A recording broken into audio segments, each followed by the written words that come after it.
செங்கிஸ்கான் இந்த climax hero, அதாவது இந்த உலகத்திலேயே மிக ஒரு ஒரு மோசமான ஒரு கொடூரமான ஒரு மன்னர்கள் வந்த லிஸ்ட்ல எடுத்து பார்த்தோம்னா கண்டிப்பா இவர் பேர் இருக்குங்க. அந்த அளவுக்கு ஒரு கொடூரமான ஒரு மன்னரா வாழ்ந்திருந்திருக்கிறாரு.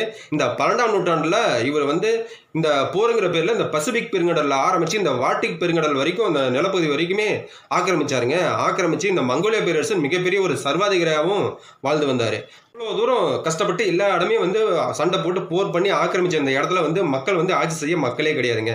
இந்த அளவுக்கு ஒரு 40 மில்லியன் மக்களை வந்து கொன்னு குவிச்சிருக்கிறாங்க.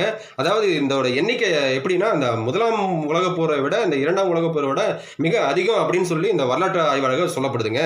இப்படியாப்பட்ட பொசிஷன்ல ஏன் அப்படி இருக்கிற பொசிஷன்ல இவ்வளவு மக்களை வந்து கொன்னு குவிச்ச அவருக்கு கிளைமேட் ஹீரோ ஏன் பேர் வச்சாங்க அப்படின்னா, இந்த மக்கள் பயன்பாடு இல்லாத இந்த இடம் வந்து ஒரு புல் பூண்டு கூட முளைக்காத ஒரு இடமா இருக்கு. அது இல்லாம மிக ஒரு நீண்ட வனப்பகுதியாகவும் இருக்கு.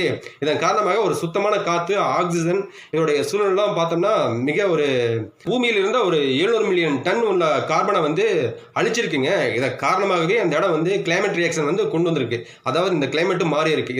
இதன் காரணமாகவே அந்த இடம் வந்து செங்கிஸ்கான் கிளைமேட் ஹீரோ அப்படின்னு சொல்லிட்டு ஒரு பேரே வச்சு அவரை வந்து இன்ன வரைக்கும் கொண்டாடிட்டு வராங்க. Download ShareChat.